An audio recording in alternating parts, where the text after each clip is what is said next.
Après avoir dormi au camping, je retourne en direction du village. C'est quoi ça? L'itinéraire du CD. Et qui es-tu? Alain, Je vais un souvenir. ils étaient bleus, bleus, bleus, bleus, bleus, bleus, bleus, bleus. En arrivant complètement crevé et relativement tardivement au camping Pêche-Hiberte, j'y ai recroisé Alain. Du coup, ce matin, nous commençons la route ensemble. Nous traversons de longs champs de maïs.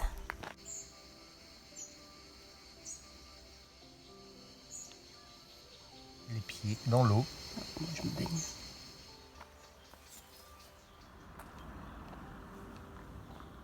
Nous arrivons à l'église Saint-Jean-Baptiste de Boussac. Celle-ci est fermée. Comme la mairie est juste à côté, nous en profitons pour y aller afin de demander que l'on puisse nous l'ouvrir. La dame de la mairie accepte.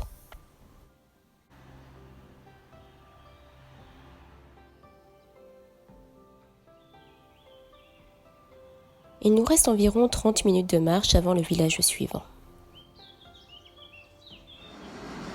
Corne est un joli petit village au cœur du parc naturel d'Écosse et du Quercy. Ses petites ruelles sont pittoresques. Le village est proche de la rivière Le Célé. Au cœur du village, nous y avons croisé deux petites jeunes filles absolument charmantes qui étaient avec leurs cousins en vacances à Corne. Elles nous ont bien fait rire. Elles étaient vraiment exceptionnelles.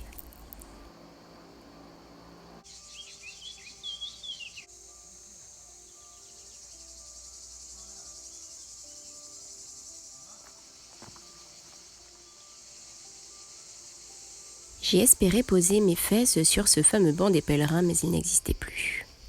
Par un soleil de plomb, je suis arrivée à perdre ma casquette.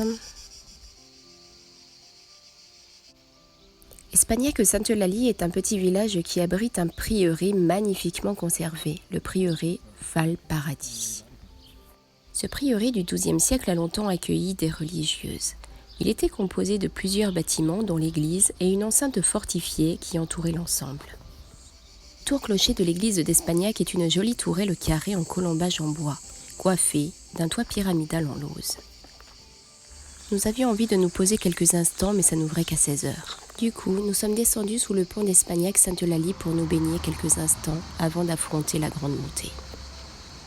Nous en avons profité pour partager notre repas de midi. Et voilà, une personne de plus qui m'abandonne sur le chemin. Que des lâcheurs, je me retrouve seule comme d'habitude.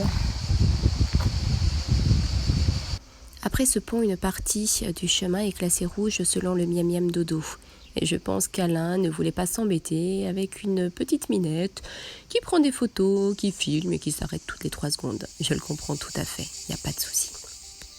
Depuis Bédué, parce qu'on dit Bédué et non pas Béduère, comme j'ai tendance à le dire, j'ai décidé de suivre le GR 651 qui passe par la vallée de Célé. C'est une vallée qui s'annonce être plus fraîche, très verte, moins aride et qui est proche du Lot, donc potentiellement avec des baignades. Sur le chemin, je découvre cette première fontaine du Causse qui fut aménagée à la fois comme abreuvoir pour les troupeaux et en lavoir. Juste à côté, une deuxième fontaine est recouverte d'une voûte de pierre. Elle servait de ravitaillement en eau potable.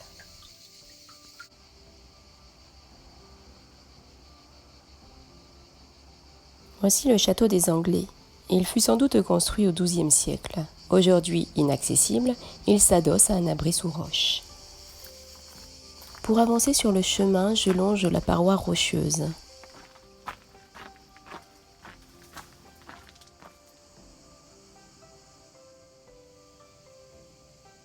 À certains moments, il faut se baisser un peu pour pouvoir passer.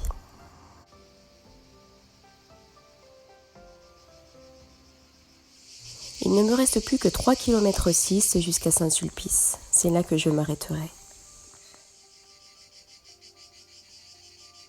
J'ai beaucoup apprécié cette partie vers le château des Anglais, où j'étais vraiment très proche des parois rocheuses et où l'on dominait toute la vallée. J'arrive enfin à Saint-Sulpice et bien entendu, je visite l'église.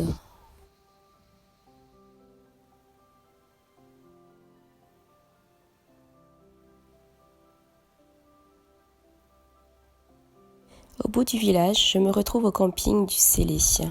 Un camping vraiment très très sympa avec un très très bon accueil. Et j'y plante ma petite tente rouge.